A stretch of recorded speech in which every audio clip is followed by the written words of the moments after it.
ଏହି ସବୁ ଜିଲ୍ଲାରେ ପ୍ରବଳ ବର୍ଷାର ସମ୍ଭାବନା। ତ ଚାଲ ଦେଖିନେବା ସମ୍ପୂର୍ଣ୍ଣ ଅପଡେଟ୍ କ'ଣ ରହୁଛି।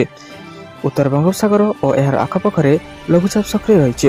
ଆଗାମୀ 2 ଦିନ ଭିତରେ ଏହା ଉତ୍ତର ପଶ୍ଚିମ ଦିଗକୁ ଗତି କରି ଲୋ ପ୍ରେସରରେ ରୂପ ନେଇପାରେ। ବାଂଲାଦେଶ ଉପକୂଳ ମୁହାଁ ହୋଇପାରେ। ଏହା ପ୍ରଭାବରେ ରାଜ୍ୟର କିଛି ସ୍ଥାନରେ ପ୍ରବଳ ବର୍ଷାର ସମ୍ଭାବନା ରହିଛି। ଭୁବନେଶ୍ୱର ସମେତ ଓଡ଼ିଶାର 13ଟି ଜିଲ୍ଲାରେ ବର୍ଷା ଓ ବଜ୍ରପାତ ହେବା ନେଇ ରବିବାର ଆକଳନ କରିଛି ଆଞ୍ଚଳିକ ପାଣିପାଗ ବିଭାଗ କେନ୍ଦ୍ର। ଏହି ଜିଲ୍ଲାଗୁଡ଼ିକ ମଧ୍ୟରେ ରହିଛି ଜଗତସିଂହପୁର, ଖୋର୍ଦ୍ଧା, ଅନୁଗୁଳ, ଢେଙ୍କାନାଳ, କେନ୍ଦୁଝର, ନୟାଗଡ଼, ପୁରୀ, ଗଞ୍ଜାମ, ଗଜପତି, କଟକ, କନ୍ଧମାଳ, ଯାଜପୁର ଏବଂ କେନ୍ଦ୍ରାପଡ଼ା। ଆଗାମୀ 24 ଘଣ୍ଟା ମଧ୍ୟରେ ଏହିସବୁ ଜିଲ୍ଲାରେ ସାମାନ୍ୟରୁ ମଧ୍ୟମ ଧରଣର ବର୍ଷା ଓ ବଜ୍ରପାତ ହେବାର ମଧ୍ୟ ସମ୍ଭାବନା ରହୁଛି। ତ ଚାଲ ଦେଖିବା ପରବର୍ତ୍ତୀ ଅପଡେଟ୍ କ'ଣ ରହିଛି। ଆଉ ରହିବନି ଆଳୁ ସଙ୍କଟ, ୟୁପିରୁ ଟ୍ରେନ୍ରେ ଆସିବ ଆଳୁ। ତ ଚାଲ ଦେଖିନେବା ସମ୍ପୂର୍ଣ୍ଣ ଅପଡେଟ୍ କ'ଣ ରହୁଛି। ରାଜ୍ୟରୁ ଖୁବ୍ ଶୀଘ୍ର ଦୂର ହେବ ଆଳୁ ସଙ୍କଟ। ଉତ୍ତରପ୍ରଦେଶରୁ ଟ୍ରେନ୍ ଯୋଗେ ଓଡ଼ିଶା ଆସିବ ଆଳୁ। ଏନେଇ ସୂଚନା ଦେଇଛନ୍ତି ଖାଦ୍ୟ ଓ ଯୋଗାଣ ଖାଉଟି କଲ୍ୟାଣ ମନ୍ତ୍ରୀ କୃଷ୍ଣଚନ୍ଦ୍ର ପାତ୍ର। ଓଡ଼ିଶାରେ ଆଳୁ ସଙ୍କଟ ଦୂର ପାଇଁ ଏ ପଦକ୍ଷେପ ନେଇଛନ୍ତି ରାଜ୍ୟ ସରକାର। 2ଟି ଟ୍ରେନ୍ରେ ଆଳୁ ଆଣିବାକୁ ସରକାର ଯୋଜନା କରୁଥିବା କହିଛନ୍ତି ଖାଦ୍ୟ ଯୋଗାଣ ମନ୍ତ୍ରୀ। ଏନେଇ ରେଳମନ୍ତ୍ରୀ ଅଶ୍ୱିନୀ ବୈଷ୍ଣବଙ୍କ ସହ ଯୋଗାଯୋଗ ଚାଲିଥିବା ସେ କହିଛନ୍ତି। ସୂଚନା ଅନୁସାରେ ପ୍ରାୟ 3 ସପ୍ତାହ ବାତିଲ ପରେ ମଧ୍ୟ ରାଜ୍ୟରୁ ସମ୍ପୂର୍ଣ୍ଣ ଦୂର ହେଉନି ଆଳୁ ସଙ୍କଟ। ଉତ୍ତରପ୍ରଦେଶରୁ ପର୍ଯ୍ୟାପ୍ତ ପରିମାଣରେ ଆସିପାରୁନି କି ପଶ୍ଚିମବଙ୍ଗରୁ ଆମଦାନୀ ବି ସ୍ୱାଭାବିକ ହୋଇପାରୁନାହିଁ। ଏପରି ପରିସ୍ଥିତିରେ ବେଙ୍ଗଲରୁ ଲୁଚାଛପାରେ ଆସୁଥିବା ଆଳୁ ଗାଡ଼ି ଉପରେ ତୀକ୍ଷ୍ଣ ନଜର ରଖିବାକୁ ଗଳା ବାଟରେ ସିସିଟିଭି ଲଗାଇଛନ୍ତି ବେଙ୍ଗଲ ସରକାର।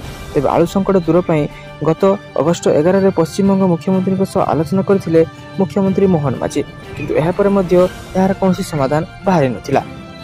ତେବେ ଏହାରି ଭିତରେ ରାଜ୍ୟର ଆଳୁ ସଙ୍କଟ ଦୂର କରିବା ପାଇଁ ୟୁପିରୁ ଟ୍ରେନ୍ ଯୋଗେ ଆଳୁ ଆଣିବାକୁ ପଦକ୍ଷେପ ନେଇଛନ୍ତି ଓଡ଼ିଶା ସରକାର। ତ ଚାଲ ଦେଖିବା ପରବର୍ତ୍ତୀ ଅପଡେଟ୍ କ'ଣ ରହିଛି। ବେଙ୍ଗାଲୁରୁରେ ଜିକା ଭାଇରସର ସାମ୍ନାକୁ ଆସିଲା 5ଟି ମାମଲା। ତ ଚାଲ ଦେଖିନେବା ସମ୍ପୂର୍ଣ୍ଣ ଅପଡେଟ୍ କ'ଣ ରହିଛି।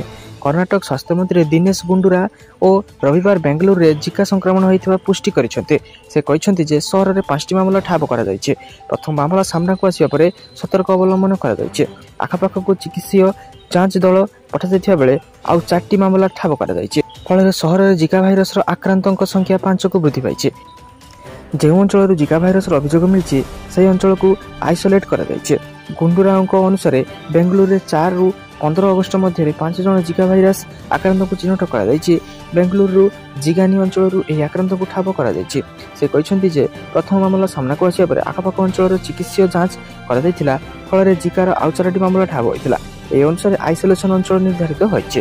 ତ ଚାଲ ଦେଖିବା ପରବର୍ତ୍ତୀ ଅପଡେଟ୍ କ'ଣ ରହିଛି। ମିଳିବ ସୁଭଦ୍ରା ଯୋଜନା ଟଙ୍କା ଘୋଷଣା କଲେ ସରକାର, କିନ୍ତୁ ଏହି ମହିଳାମାନେ ପଡ଼ିବେ ବାଦ୍।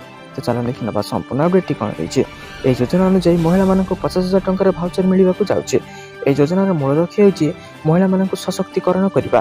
ସମସ୍ତେ ଏଥିପ୍ରତି ପୂର୍ବରୁ ଅବଗତ ଥିଲେ ମଧ୍ୟ ସମସ୍ତଙ୍କ ମନରେ ଯୋଜନାକୁ ନେଇ ଅନେକ ପ୍ରଶ୍ନ ରହିଥିଲା। କେବେଠାରୁ ଏହା କାର୍ଯ୍ୟକାରୀ ହେବ, କେବେ ମହିଳାମାନେ ଏହି ଭାଉଚର ପାଇବେ, ଆବେଦନ ପ୍ରକ୍ରିୟା କିପରି ରହିବ, ଏପରି ଅନେକ କିଛି। କିନ୍ତୁ ବର୍ତ୍ତମାନ ସମସ୍ତ ସନ୍ଦେହ ଦୂର ହୋଇଛି। ଉପମୁଖ୍ୟମନ୍ତ୍ରୀ ପ୍ରଭାତୀ ପରିଡ଼ା ଏହି ଯୋଜନାକୁ ନେଇ ଏକ ବାଦ ଘୋଷଣା କରିଛନ୍ତି। ତାଙ୍କ କହିବା ଅନୁଯାୟୀ ପ୍ରଧାନମନ୍ତ୍ରୀ ନରେନ୍ଦ୍ର ମୋଦି ତାଙ୍କ ଜନ୍ମଦିନ ଠାରୁ ହିଁ ଏହି ଭାଉଚର ପ୍ରଦାନ କରିବେ, ଅର୍ଥାତ୍ ସେପ୍ଟେମ୍ବର 16 ତାରିଖ ଠାରୁ। ତାଙ୍କ କହିବା ଅନୁସାରେ ସବୁଠାରୁ ଗୁରୁତ୍ୱପୂର୍ଣ୍ଣ ବିଷୟ ହେଉଛି କି ଗୋଟେ ପରିବାରରେ କେବଳ ଜଣେ ମହିଳା ହିଁ ଏହି ଲାଭରେ ଉଠାଇ ପାରିବେ। 1ରୁ ଅଧିକ ମହିଳା ଏହି ଯୋଜନାର ଲାଭ ଉଠାଇ ପାରିବେ ନାହିଁ। ତ ଚାଲ ଦେଖିବା ପରବର୍ତ୍ତୀ ଅପଡେଟ୍ କ'ଣ ରହିଛି। ଏହି ଦିନ ଜାରି ହୋଇପାରେ ପିଏମ୍ କିଷାନ ଯୋଜନାର 18ତମ କିସ୍ତି ଟଙ୍କା। ଜାଣନ୍ତୁ ଅପଡେଟ୍। ତ ଚାଲ ଦେଖିନେବା ସମ୍ପୂର୍ଣ୍ଣ ଅପଡେଟ୍ଟି କ'ଣ ରହିଛି। କୃଷକଙ୍କୁ ଏପର୍ଯ୍ୟନ୍ତ ପ୍ରଧାନମନ୍ତ୍ରୀ କିଷାନ ସମ୍ମାନ ନିଧି ଯୋଜନାରେ 17ତମ କିସ୍ତି ଜାରି କରିସାରିଛନ୍ତି ସରକାର। କୃଷକଙ୍କୁ ବର୍ତ୍ତମାନ 18ତମ କିସ୍ତିର ଅପେକ୍ଷା ରହିଛି। ଭାରତ ସରକାର ଦେଶର ଲୋକଙ୍କ ପାଇଁ ଅନେକ ଯୋଜନା କାର୍ଯ୍ୟକାରୀ କରୁଛନ୍ତି। ଏଥିରେ ଅନେକ ଯୋଜନା କେବଳ କୃଷକଙ୍କ ପାଇଁ ହିଁ ରହିଛି। ଭାରତ ଏକ କୃଷିଭିତ୍ତିକ ଦେଶ ହୋଇଥିବାରୁ ଭାରତ ସରକାର କୃଷକଙ୍କ ହିତକୁ ଅଧିକ ଧ୍ୟାନ ଦେଇଛନ୍ତି। ଏଥିପାଇଁ ସରକାର ସମୟ ସମୟରେ କୃଷକଙ୍କ ପାଇଁ ଭିନ୍ନ ଭିନ୍ନ ଯୋଜନା ମଧ୍ୟ ସାମ୍ନାକୁ ଆଣୁଛନ୍ତି। 2019 ମସିହା ଭାରତ ସରକାର କୃଷକଙ୍କୁ ଆର୍ଥିକ ସହାୟତା ଦେବା ପାଇଁ ଏହି ଯୋଜନା ଆରମ୍ଭ କରିଥିଲେ। ଏହି ଯୋଜନାର ନାମ ଥିଲା ପ୍ରଧାନମନ୍ତ୍ରୀ କିଷାନ ସମ୍ମାନ ନିଧି ଯୋଜନା। ଏହି ଯୋଜନା ଅନୁଯାୟୀ ଭାରତ ସରକାର ଲାଭାର୍ଥୀ କୃଷକଙ୍କୁ ବାର୍ଷିକ 6,000 ଟଙ୍କା ଦେଉଛନ୍ତି। ସରକାର 17ଟି କିସ୍ତି ଜାରି କରିସାରିଛନ୍ତି। ବର୍ତ୍ତମାନ 18ତମ କିସ୍ତିକୁ ସମସ୍ତେ ଅପେକ୍ଷା କରିଛନ୍ତି। ବିଭିନ୍ନ ପ୍ରକାର ସୂତ୍ରରୁ ଜଣାପଡ଼ୁଛି ଯେ 18ତମ କିସ୍ତି ଅକ୍ଟୋବର ମାସରେ ମିଳିପାରେ। ଆଉ ଏହା ଭିତରେ ଯେଉଁମାନେ ଏହାର EKYC ସମ୍ପୂର୍ଣ୍ଣ କରିନାହାନ୍ତି ସେମାନେ ତୁରନ୍ତ ଯାଇ ଏହାର EKYC ସମ୍ପୂର୍ଣ୍ଣ କରିଦିଅନ୍ତୁ, ନଚେତ୍ ଆପଣ ପରବର୍ତ୍ତୀ 18ତମ କିସ୍ତି ପାଇପାରିବେ ନାହିଁ। ତ ଚାଲ ଦେଖିବା ପରବର୍ତ୍ତୀ ଅପଡେଟ୍ କ'ଣ ରହିଛି।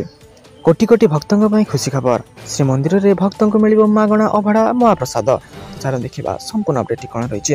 କୋଟି କୋଟି ଭକ୍ତଙ୍କ ପାଇଁ ଆସିଛି ଖୁସି ଖବର। ଏଣିକି ଶ୍ରୀମନ୍ଦିରରେ ମିଳିବ ମାଗଣା ମହାପ୍ରସାଦ। ଶ୍ରୀମନ୍ଦିର ଆସୁଥିବା ପ୍ରତ୍ୟେକ ଭକ୍ତଙ୍କୁ ମିଳିବ ଅଭଡ଼ା। ପ୍ରତ୍ୟେକ ଦିନ 1,000ରୁ 2.5 ଲକ୍ଷ ଭକ୍ତ ପାଇପାରିବେ ପ୍ରସାଦ। ମାଗଣା ପ୍ରସାଦ ବଣ୍ଟନ ପାଇଁ ବିଭିନ୍ନ ଦାତାଙ୍କ ସହ ଆଲୋଚନା ହୋଇଛି। ଏନେଇ ଆଇନ ମନ୍ତ୍ରୀ ପୃଥ୍ୱୀରାଜ ହରିଚନ୍ଦନ ସୂଚନା ଦେଇଛନ୍ତି। ମନ୍ତ୍ରୀ କହିଛନ୍ତି ଯେ ପ୍ରତ୍ୟେକ ଦିନ ଲକ୍ଷରୁ 2.5 ଲକ୍ଷ ଭକ୍ତ ପାଇପାରିବେ ମହାପ୍ରସାଦ। ଶ୍ରୀମନ୍ଦିର ଆସୁଥିବା ପ୍ରତ୍ୟେକ ଭକ୍ତ ଅଭଡ଼ା ଟିକେ ପାଇପାରିବେ, ସେ ନେଇ ବ୍ୟବସ୍ଥା କରାଯାଉଛି। ଏନେଇ ଆଇନ ମନ୍ତ୍ରୀ ପୃଥ୍ୱୀରାଜ ଚୌହାନ ସୂଚନା ଦେଇଛନ୍ତି। ଏହି ପ୍ରକ୍ରିୟା ଆରମ୍ଭ ହେବା ପରେ ଯେଭଳି ଅଧାରୁ ବନ୍ଦ ନ ହୁଏ ସେ ଦିଗରେ ଆନୁଷ୍ଠାନିକ ବ୍ୟବସ୍ଥା ମଧ୍ୟ ପ୍ରସ୍ତୁତ ହେଉଛି। ସେମାନଙ୍କୁ କିଭଳି ଭାବରେ ମାଗଣା ମହାପ୍ରସାଦ ଯୋଗାଇ ଦିଆଯାଇପାରିବ ସେ ନେଇ ରୂପରେଖା ଦେବାକୁ ପ୍ରଚେଷ୍ଟା ଚାଲିଥିବା ବେଳେ ବିଭିନ୍ନ ଦାତାଙ୍କ ସହ ଆଲୋଚନା ମଧ୍ୟ ଚାଲିଛି ବୋଲି ଆଇନ ମନ୍ତ୍ରୀ କହିଛନ୍ତି। ଅନ୍ୟପଟେ ସୁରେଶ ମହାପାତ୍ର ଶ୍ରୀମନ୍ଦିରର ମୁଖ୍ୟ ପ୍ରଶାସକ ଥିବାବେଳେ ଏହି ବ୍ୟବସ୍ଥା ଲାଗୁ କରିଥିଲେ। ଏଥିପ୍ରତି ଜନସମର୍ଥନ ବଢ଼ିବାରୁ ଶ୍ରୀମନ୍ଦିର ପ୍ରଶାସନ ମାଗଣା ମହାପ୍ରସାଦ ସେବାକୁ ବୃହତ୍ ଆକାରରେ କରିବା ପାଇଁ ନିଷ୍ପତ୍ତି ନେଇଥିଲେ। ଏଥିନିମନ୍ତେ ଶେଷଥର 2018-19 ଆର୍ଥିକ ବଜେଟରେ 1.5 କୋଟି ଟଙ୍କାର ବ୍ୟୟବରାଦ ହୋଇଥିଲା। ମାତ୍ର କୋଭିଡ୍ ପରଠାରୁ ଆଉ ଭକ୍ତଙ୍କୁ ମାଗଣା ପ୍ରସାଦ ଦିଆଯାଉ ନାହିଁ। ଚାଲନ୍ତୁ ଦେଖିବା ପରବର୍ତ୍ତୀ ଅପଡେଟ୍ କ'ଣ ରହିଛି। 1,40,000ରୁ ଅଧିକ ମିଳିବ ଦରମା, ତୁରନ୍ତ କରନ୍ତୁ ଏହି ବ୍ୟାଙ୍କରେ ଚାକିରି ପାଇଁ ଆବେଦନ। ଚାଲନ୍ତୁ ଦେଖିନେବା ସମ୍ପୂର୍ଣ୍ଣ ଅପଡେଟ୍ଟି କ'ଣ ରହିଛି। ଏ ନିଯୁକ୍ତି ଡ୍ରାଇଭ୍ ମାଧ୍ୟମରେ ମୋଟ 197ଟି ପୋଷ୍ଟ ପୂରଣ କରାଯିବ। ଆବେଦନଗୁଡ଼ିକୁ କେବଳ ଅନଲାଇନ୍ରେ ହେବ, କାରଣ ପ୍ରାର୍ଥୀଙ୍କୁ MP ଆପେକ୍ସ ବ୍ୟାଙ୍କର ଅଫିସିଆଲ ୱେବସାଇଟ୍କୁ ଯିବାକୁ ପଡ଼ିବ। ଏହା କରିବା ପାଇଁ ଅଫିସିଆଲ ୱେବସାଇଟ୍ର ଠିକଣା ହେଉଛି apexbank.in। ସବିଶେଷ ତଥ୍ୟ ଏହାଠାରେ ମଧ୍ୟ ଜାଣିହେବ। ଅଗଷ୍ଟ 5 ତାରିଖରୁ ଆରମ୍ଭ ହୋଇଥିଲା। ଆବେଦନ କରିବାକୁ ଶିକ୍ଷାଗତ ଯୋଗ୍ୟତା ପୋଷ୍ଟ ଅନୁଯାୟୀ ଭିନ୍ନ ଭିନ୍ନ ରହିଛି। ୱେବସାଇଟ୍ରୁ ଏହାର ବିବରଣୀ ଯାଞ୍ଚ କଲେ ଭଲ ହେବ। ମୋଟାମୋଟି ଭାବେ PG UG ଯିଏ କରିଥିବେ ସେହିମାନେ ଏହି ପ୍ରାର୍ଥୀ ପାଇଁ ଆବେଦନ କରିପାରିବେ। ବୟସ ସୀମା 18ରୁ 25 ବର୍ଷ ଏବଂ ସଂରକ୍ଷିତ ବର୍ଗ ନିୟମ ଅନୁଯାୟୀ ବୟସ ଆରାମ ପାଇପାରିବେ। ଲିଖିତ ପରୀକ୍ଷା ଏବଂ ଇଣ୍ଟରଭ୍ୟୁ ମାଧ୍ୟମରେ ଚୟନ କରାଯିବ। ଆବେଦନ ପାଇଁ ଦେୟ ହେଉଛି 1200 ଟଙ୍କା। ସଂରକ୍ଷିତ ବର୍ଗ ପ୍ରାର୍ଥୀଙ୍କ ପାଇଁ ଦେୟ ହେଉଛି 900 ଟଙ୍କା। ସେଭଳି ଦରମା ମଧ୍ୟ ପଦବୀ ଅନୁଯାୟୀ ରହିଛି। ଉଦାହରଣ ସ୍ୱରୂପ କିଛି ପୋଷ୍ଟ ପାଇଁ ଏହା 1,05,000 ଟଙ୍କା ଏବଂ କିଛି ପୋଷ୍ଟ ପାଇଁ ଏହା 1,43,000 ଟଙ୍କା ପର୍ଯ୍ୟନ୍ତ ରହିଛି। ତ ଯୋଗ୍ୟ ଓ ଆଗ୍ରହୀ ପ୍ରାର୍ଥୀ ଶୀଘ୍ର ଏହାର ଅଫିସିଆଲ ୱେବସାଇଟ୍କୁ ଯାଇ ଏହାର ସମ୍ପୂର୍ଣ୍ଣ ବିବରଣୀ ଜାଣିନିଅନ୍ତୁ ଏବଂ ଏହାକୁ ଆବେଦନ କରିନିଅନ୍ତୁ। ତ ସାରାଦିନ ଏପରି ବଛା ବଛା ଏବଂ ଗୁରୁତ୍ୱପୂର୍ଣ୍ଣ ଖବର ଜାଣିବା ପାଇଁ ଆମ ଚ୍ୟାନେଲକୁ ସବସ୍କ୍ରାଇବ୍ କରି ରଖନ୍ତୁ ଏବଂ ଆମ ଭିଡ଼ିଓକୁ ଗୋଟେ ଲାଇକ୍ କରିଦିଅନ୍ତୁ। ଧନ୍ୟବାଦ।